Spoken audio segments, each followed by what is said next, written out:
Ravi colours இன்றைய trending பெண்களுக்கான exclusive கலெக்ஷனுடன் kurtis, palazzo pant, Patiala pant, துப்பட்டாக்கள், ஷேப்வேர்கள், நைட்டிகள், பிராண்டட் உள்ளாடைகளும் கிடைக்கும். ரவி கலர்ஸ், நேரு வீதி, ராஜா தியேட்டர் சிக்னல் அருகில், புதுச்சேரி. வணக்கம். முக்கிய செய்திகள். அகில இந்திய என்ஆர் காங்கிரஸ் கட்சியின் 16ஆம் ஆண்டு துவக்க விழா. கட்சி கொடியேற்றி துவக்கி வைத்தார் முதலமைச்சர் ரங்கசாமி. புதுச்சேரியில் 8ஆம் தேதி 5 மையங்களில் நடைபெறும் காவலர் பணிக்கான எழுத்துத் தேர்வு. முறையற்ற வழிகளை பின்பற்றினால் கடும் நடவடிக்கை எடுக்கப்படும் என துறை அதிகாரி எச்சரிக்கை. புதர்மண்டி சமூக விரோத கூடாரமாக மாறியுள்ள சிங்கம் பூங்கா உடனடியாக சீரமைக்க பொதுமக்கள், சமூக ஆர்வலர்கள் கோரிக்கை. ஆன்லைன் விளையாட்டில் 10 லட்சம் ரூபாயை இழந்த புதுச்சேரி வாலிபர். சைபர் கிரைம் காவல்துறை தீவிர விசாரணை. நம்ம பாண்டிச்சேரிக்கு ரிலையன்ஸ் ஃபேஷன் வேர்ல்ட் வந்தாச்சு.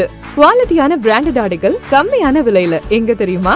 அண்ணா சாலை ரத்னா தியேட்டர் பக்கத்துல இருக்க நம்ம ரிலையன்ஸ் ஃபேஷன் வேர்ல்ட் தான். இங்க கலெக்ஷன்ஸ் எல்லாமே ட்ரெண்டுக்கு ஏத்த மாதிரி இருக்கு. விழாக்கால சிறப்பு சலுகையாக நீங்கள் வாங்கும் அனைத்து ஆடைகளுக்கும் சிறப்பு ஆஃபர்களுடன் நிச்சய பரிசுகளும் உண்டு. கம்மியான பிரைஸ்ல பிராண்டட் ஆடைகள் வாங்க அண்ணா சாலை ரிலையன்ஸ் ஃபேஷன் வேர்ல்ட் வாங்க. ரிலையன்ஸ் ஃபேஷன் வேர்ல்ட் நம்பர் 460, அண்ணா சாலை ரத்னா தியேட்டர் அருகில், புதுச்சேரி. இனி விரிவான செய்திகள். அகில இந்திய என்ஆர் காங்கிரஸ் கட்சியின் 16ஆம் ஆண்டு துவக்க விழாவில் கட்சியின் தலைவரும் புதுச்சேரி முதலமைச்சருமான ரங்கசாமி கலந்து கொண்டு கட்சி கொடியேற்றி விழாவை துவக்கி வைத்தார். புதுச்சேரியில் அகில இந்திய என்ஆர் காங்கிரஸ் கட்சி தொடங்கப்பட்டு 15 ஆண்டுகள் நிறைவடைந்ததை அடுத்து 16வது ஆண்டின் தொடக்க விழா நடைபெற்றது. கிழக்கு கடற்கரை சாலையில் உள்ள அகில இந்திய என்ஆர் காங்கிரஸ் கட்சி தலைமை அலுவலகத்தில் அக்கட்சி தலைவரும் முதலமைச்சருமான ரங்கசாமி கொடியேற்றி 16ஆம் ஆண்டு விழாவை துவக்கி வைத்தார். விழாவில் பொதுப்பணித்துறை அமைச்சர் லட்சுமி நாராயணன், துணை சபாநாயகர் ராஜவேலு, அமைச்சர் திருமுருகன், அரசு கொறடா ஏகேடி ஆறுமுகம், சட்டமன்ற உறுப்பினர்கள் KSP ரமேஷ், லட்சுமிகாந்தன் உள்ளிட்டோர் கலந்து கொண்டனர். மேலும் என்ஆர் காங்கிரஸ் கட்சி நிர்வாகிகள், தொண்டர்கள், மகளிர் ஏராளமானோர் விழாவில் கலந்து கொண்டனர்.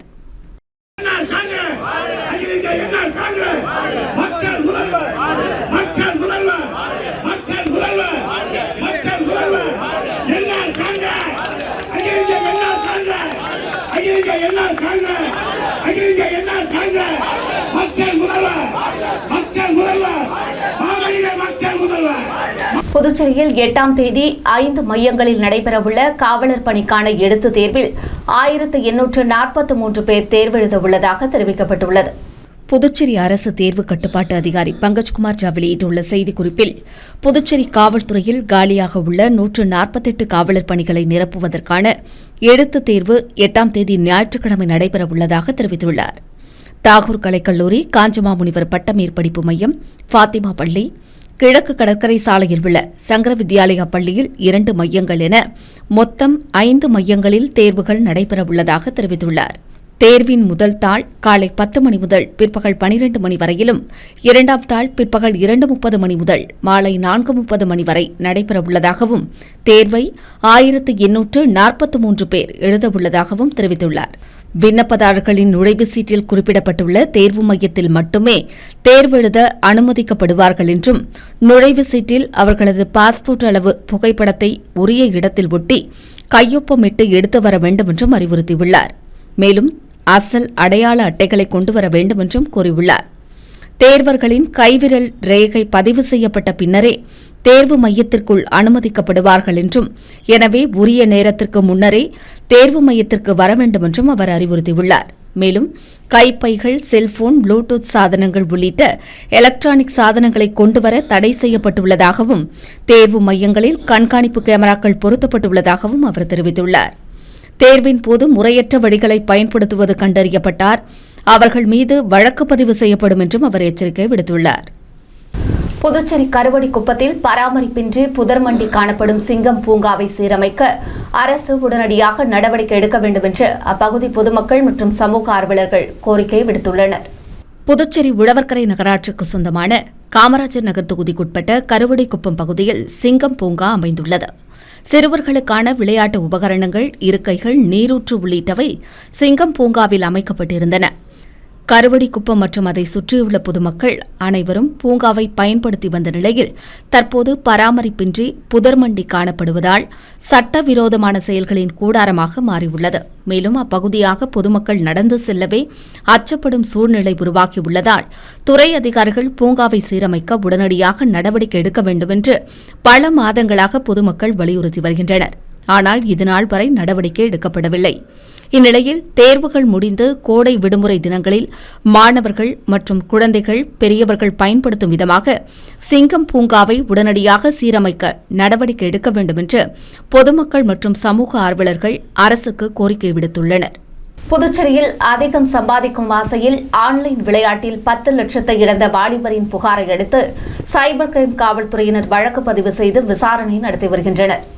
புதுச்சேரி சண்முகாபுரம் பகுதியைச் சேர்ந்த வாலிபர் ஒருவர் ஆன்லைன் மூலம் பப்ஜி விளையாடுவதை வழக்கமாக கொண்டுள்ளார். அதில் அவர் அதிக புள்ளிகளும் பெற்று வந்துள்ளார். இந்நிலையில் அவரது செல்போன் எண்ணிற்கு குறுஞ்செய்தி ஒன்று வந்தது. அதில் பணம் முதலீடு செய்து விளையாடினால் நல்ல லாபம் கிடைக்கும் என்று கூறப்பட்டுள்ளது. இதை உண்மை என்று நம்பிய அவர் முதலில் 500 ரூபாய் முதலீடு செய்தார். அதில் லாபம் கிடைத்தது. அந்த ஆசையில் அவர் படிப்படியாக 10 லட்சம் ரூபாய் வரை முதலீடு செய்துள்ளார். இதன் மூலம் கிடைத்த பணத்தை தனது வங்கிக் கணக்கிற்கு மாற்ற முயற்சி செய்தபோது ஜிஎஸ்டி மற்றும் பரிசீலனை கட்டணமாக பணம் செலுத்த வேண்டும் என்று அவருக்கு தெரிவிக்கப்பட்டுள்ளது.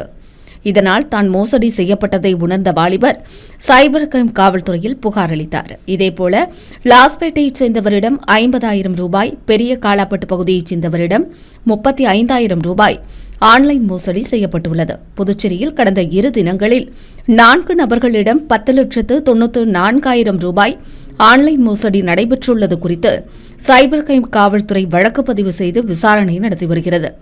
புதுச்சேரி திராவிட முன்னேற்றக் கழக அலுவலகத்தை முற்றுகையிட முயன்ற லட்சிய ஜனநாயக கட்சி நிறுவன தலைவர் ஜோ சார்லஸ் மார்டின் மற்றும் சுயேட்சை சட்டமன்ற உறுப்பினர்கள் உட்பட ஏராளமானோர் கைது செய்யப்பட்டனர். கரூர் மாவட்டத்தில் சட்டவிரோத கனிமவள கொள்ளையை ஒளிபரப்பு செய்த தனியார் தொலைக்காட்சி நிருபரை திராவிட முன்னேற்றக் கழகத்தினர் தாக்கியதை கண்டித்து புதுச்சேரியில் லட்சிய ஜனநாயக கட்சி சார்பில் கண்டன ஆர்ப்பாட்டம் நடத்தப்பட்டது.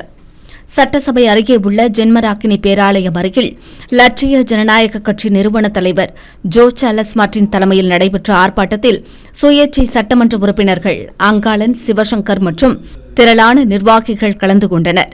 ஆர்ப்பாட்டத்தை தொடர்ந்து அனைவரும் லப்போர்த்து வீதியில் உள்ள திராவிட முன்னேற்றக் கழக அலுவலகத்தை முற்றுகையிட காந்தி வீதி வழியாக ஊர்வலமாக சென்றனர். அவர்களை உதயஞ்சாலை காவல் ஆய்வாளர் செந்தில்குமார் மற்றும் காவலர்கள் பேரிகார்டு அமைத்து தடுத்து நிறுத்தி கலைந்து போக கூறினர். ஆனால் அவர்கள் தடையை மீறி ஊர்வலமாக செல்ல முயன்றதை அடுத்து லட்சிய ஜனநாயக கட்சி நிறுவன தலைவர் ஜோ சார்லஸ் மார்டின், சட்டமன்ற உறுப்பினர்கள் அங்காளன், சிவசங்கர் உள்ளிட்ட அனைவரையும் காவல்துறையினர் கைது செய்ததால் அப்பகுதியில் பரபரப்பு ஏற்பட்டது.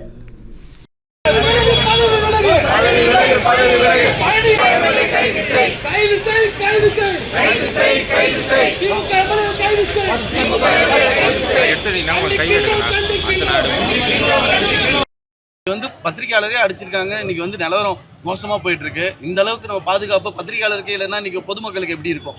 ஸோ அதை நோக்கி தான் இன்னைக்கு நாங்கள் இது ரொம்ப சிவியரா எடுத்து நம்ம பண்ணிட்டு இருக்கோம். இது எல்லாருமே சப்போர்ட் பண்ணும். ஏன்னா இந்த மாதிரி பத்திரிகையாளருக்கு இன்னைக்கு பாதுகாப்பு இல்லைன்னா யார் வெளில ஒரு தப்பு நடக்கிறது யார் வெளில சொல்லுவா? எல்லாருக்கும் இப்படி இன்னைக்கு மொபைல் வந்துருச்சு. யார் வேணா ஒரு விஷயத்தை ஃப்ரீடம் ஆஃப் ஸ்பீச்ல யார் வேணா அவங்க இதை எக்ஸ்பிரஸ் பண்ணலாம். அப்படி இருக்கும்போது ஒரு எக்ஸ்பிரஸ் பண்ற உண்மையை சொல்ற ஆளை போய் இப்படி அடிச்சுட்டு அவர் மேல ஒரு நடவடிக்கை எடுக்க மாட்டீங்கன்னா இது என்ன ஆச்சு? இது ஸோ அதை வறுமையை கண்டிக்கிறதுக்காக இந்த போராட்டம். அது இன்னைக்கு இந்த போராட்ட விஷயம் மட்டும் நம்ம. புதுச்சேரி தொழில்நுட்ப பல்கலைக்கழகத்தை சீரமைக்க உடனடியாக அரசு நடவடிக்கை எடுக்க வேண்டும் என்று இந்திய கம்யூனிஸ்ட் கட்சியின் மாநில செயலாளர் சலீம் வலியுறுத்தியுள்ளார். இந்திய கம்யூனிஸ்ட் கட்சியின் மாநில செயலாளர் சலீம் வெளியிட்டுள்ள அறிக்கையில், கடந்த காலங்களில் புதுச்சேரி பொறியியல் கல்லூரியில் ஆயிரக்கணக்கான மாணவ மாணவிகள் கல்வி பயின்று பட்டம் பெற்று உலகில் பல்வேறு நாடுகளில் சிறந்த பொறியாளர்களாக பணியாற்றி வருகின்றனர். அப்போது பொறியியல் கல்லூரியில் இடம் கிடைப்பதே அரிதாக காணப்பட்டது. இந்நிலையில் புதுச்சேரி பொறியியல் கல்லூரி கல்வியில் சிறந்து விளங்கியதால் அடுத்த கட்டமாக புதுச்சேரி தொழில்நுட்ப பல்கலைக்கழகமாக மாற்றப்பட்டுள்ளது. பொறியியல் பல்கலைக்கழக கட்டிடத்தை சுற்றி பல ஏக்கர்களில் மாமரங்கள், தென்னை மரங்கள் போன்ற மரங்கள் இருந்தன. இங்கு பணியாற்றும் ஊழியர்களுக்கு குடியிருப்பு கட்டிடங்களும் இருந்தன. சாலைகள் மற்றும் கழிப்பிடங்கள் சுத்தமாக பராமரிக்கப்பட்டன. ஆனால் தற்போது சிறந்து விளங்கிய பொறியியல் பல்கலைக்கழகம் பாழடைந்து காணப்படுகிறது. பல்வேறு துறைகளில் காலியாக உள்ள விரிவுரையாளர்கள் பணியிடங்கள் நிரப்பப்படவில்லை. கல்வி அல்லாத ஊழியர்கள் பணியிடங்களும் நிரப்பப்படவில்லை. இதனால் முறையான பராமரிப்பு செய்யப்படாததால் ஊழியர்கள் குடியிருப்பும் பாழடைந்து காணப்படுவதுடன் சாலைகள் பெரும் சேதமாகியுள்ளன. ஆங்காங்கே மின்சாரம் துண்டிக்கப்பட்டுள்ளதுடன் குடிநீர் தட்டுப்பாடும் ஏற்பட்டுள்ளது. முன்பு அனைத்து இடங்களை கண்காணிப்பதற்கும் பராமரிப்பதற்கும் ஆட்கள் நியமிக்கப்பட்டிருந்தனர். தற்போது பராமரிக்க ஆட்களின்றி கட்டிடங்களை சுற்றி புதர்கள் மண்டி கிடப்பதால் நாய்கள், பன்றிகள், பாம்புகள் போன்ற பல விஷ ஜந்துக்கள் அச்சுறுத்தி வருவதால் மாணவர்களின் பாதுகாப்பு கேள்விக்குறியாகி உள்ளது. எனவே சீரழிந்து காணப்படும் உயர்கல்வி நிலையத்தை சீர்படுத்தி சிறந்த கல்வி நிலையமாக மாற்றுவதற்கு புதுச்சேரி அரசு உடனடியாக நிதி ஒதுக்கி காலி பணியிடங்களை நிரப்ப வேண்டுமென்று மாணவர்கள் தரப்பில் அரசுக்கு கோரிக்கை விடுக்கப்பட்டு வருகிறது. மேலும் சுற்றுச்சூழலை மேம்படுத்தி தரமான கல்வியை அளிப்பதற்கு போர்க்கால நடவடிக்கை எடுக்க வேண்டுமென்று இந்திய கம்யூனிஸ்ட் கட்சியின் மாநில செயலாளர் சலீம் அரசுக்கு கோரிக்கை விடுத்துள்ளார். புதுச்சேரி சட்டமன்ற தேர்தலில் ஆதரவு அளிப்பது குறித்து விரைவில் அறிவிக்கப்படும் என பிரெஞ்சு இந்திய மக்கள் உரிமை கட்சித் தலைவர் சிவராஜ் தெரிவித்துள்ளார். புதுச்சேரியில் எதிர்வரும் 2026 சட்டமன்ற தேர்தல் குறித்து பிரெஞ்சு இந்திய மக்கள் உரிமை கட்சி இயக்கத் தலைவர் சிவராஜ் செய்தியாளர்களை சந்தித்தார். அப்போது பிரெஞ்சு ஆட்சிப் பகுதியான புதுச்சேரி, காரைக்கால், மாஹி, ஏனாம் உள்ளிட்ட பகுதிகள் கடந்த 1954 இந்தியாவுடன் இணைக்கப்பட்டதாகவும் இந்தோ பிரான்ஸ் ஒப்பந்தத்திற்கு முக்கிய பங்காற்றிய தலைவர்கள் ஆட்சியாளர்களால் இதுவரை மதிக்கப்படாமல் உள்ளதற்கும் பிரெஞ்சு இயக்கம் சார்பில் புகார் தெரிவிக்கப்பட்டது. மேலும் கடந்த 70 ஆண்டுகளுக்கும் மேலாக தியாக மறவர்கள் மதிக்கப்படாதது குறித்து அரசியல் கட்சிகளுக்கு பிரெஞ்சு இந்திய இயக்கம் சார்பில் கண்டனம் தெரிவிக்கப்பட்டது. மேலும் வரும் தேர்தலில் எந்த கூட்டணியை ஆதரிப்பது என விரைவில் அறிவிக்கப்படும் என்றும் கட்சித் தலைவர் சிவராஜ் தெரிவித்தார். பேட்டியின் போது பிரெஞ்சு இந்திய நற்பணி இயக்க சிறப்பு தலைவர் நடேசன், செயலாளர் சதாசிவம் உள்ளிட்டோர் உடனிருந்தனர். பிரெஞ்சு இந்திய மக்கள் தியாக மறவர்கள் சார்பாக ஒரு சரியான காலகட்டத்தை நிர்ணயிக்கப்பட இருக்கின்றன. இதனை வலியுறுத்தி இன்று செய்தியாளர்கள் மத்தியில் எங்களுடைய இயக்க சிறப்பு தலைவர் நடேசன், பொதுச் செயலாளர் சதாசிவ ரெட்டியார், செயலாளர் ஏகாம்பரம் அவர்கள் கலந்து கொண்டு பேட்டி அளித்தனர். இதனால் வரும் தேர்தலில் யாருக்கு நாம் சாதகமாக இருப்பது என்பதுதான் நமது கேள்வி. மிக விரைவில் இந்திய அரசால் தேச நலன் காத்திட, மாநிலம் சிறப்பித்திட தியாகி பென்ஷன் கோரிக்கை வலியுறுத்தப்பட்டு நிறைவேற்றப்பட உள்ளன. எனவே இந்த தேர்தலில் நமது கடமையை நாம் செய்ய இருக்கின்றோம் என்பதை இதன் மூலம் தெரிவித்துக் கொள்கிறோம். புதுச்சேரி லட்சிய ஜனநாயக கட்சி சார்பில் கட்சியை பலப்படுத்துவது குறித்து முக்கிய நிர்வாகிகளுடன் கட்சியின் நிறுவன தலைவர் ஜோ சார்லஸ் மார்டின் ஆலோசனை நடத்தினார். புதுச்சேரி லட்சிய ஜனநாயக கட்சித் தலைவர் ஜோ சார்லஸ் மார்டின் தலைமையில் கட்சி முக்கிய நிர்வாகிகளுடன் ஆலோசனைக் கூட்டம் நடத்தப்பட்டது. ஆலோசனைக் கூட்டத்தில் புதுச்சேரியின் வருங்கால முன்னேற்ற பாதை, சமூக நலன், இளைஞர் முன்னேற்றம், வேலைவாய்ப்பு உருவாக்கம் மற்றும் அடிப்படை வசதிகள் மேம்பாடு உள்ளிட்ட பல்வேறு வளர்ச்சித் திட்டங்கள் குறித்து விரிவாக விவாதிக்கப்பட்டன. புதுச்சேரியின் தற்போதைய நிலை, எதிர்கொள்ளப்படும் சவால்கள் மற்றும் அவற்றை சமாளிக்கும் நடைமுறைகள் குறித்து நிர்வாகிகள் தங்களின் கருத்துக்கள் மற்றும் பரிந்துரைகளை முன்வைத்தனர். மக்களுக்கான திட்டங்களை தரமாகவும் விரைவாகவும் கொண்டு சேர்க்கும் விதத்தில் செயல் திட்டங்கள் வடிவமைக்கப்பட வேண்டும் என தலைவர் ஜோ சார்லஸ் மார்டின் வலியுறுத்தினார். மேலும் கட்சியின் அமைப்பு வலுவூட்டல், மக்கள் தொடர்பு விரிவாக்கம் மற்றும் புதுச்சேரியின் முழுமையான வளர்ச்சிக்கான ஒருங்கிணைந்த செயல்பாடுகள் குறித்து விவாதிக்கப்பட்டன. கூட்டத்தில் லட்சிய ஜனநாயக கட்சியின் அனைத்து பிரிவு நிர்வாகிகளும் கலந்து கொண்டனர். அடுத்து வருவது புதுவை இன்றைய தங்கம் மற்றும் வெள்ளி விலை நிலவரம். இன்றைய தங்கம் வெள்ளி விலை விவரம். புதுவையில் இன்றைய தங்கம் வெள்ளி விலை விவரம் வழங்குபவர்கள் முத்து கோல்ட் ஹவுஸ், பாண்டிச்சேரி. தங்கம் 1 கிராம் 14,355 ரூபாய். இன்றைய தங்கம் வெள்ளி விலை விவரம். வெள்ளி 10 கிராம் 2,820 ரூபாய். இத்துடன் ஏஎம்என் செய்திகள் நிறைவடைந்தன. வணக்கம்.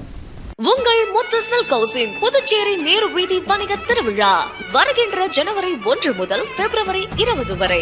நீங்கள் வாங்கும் ஆடைகளுக்கு பரிசு கூப்பன்களை பெற்று உங்களுக்கான பரிசுகளை வென்று மகிழ்ச்சி அடையுங்கள். முத்து சில்க் ஹவுஸ், புதுச்சேரி. உங்கள் AMN TV செய்திகளை யூடியூபில் உடனுக்குடன் காண AMN TV பாண்டிச்சேரி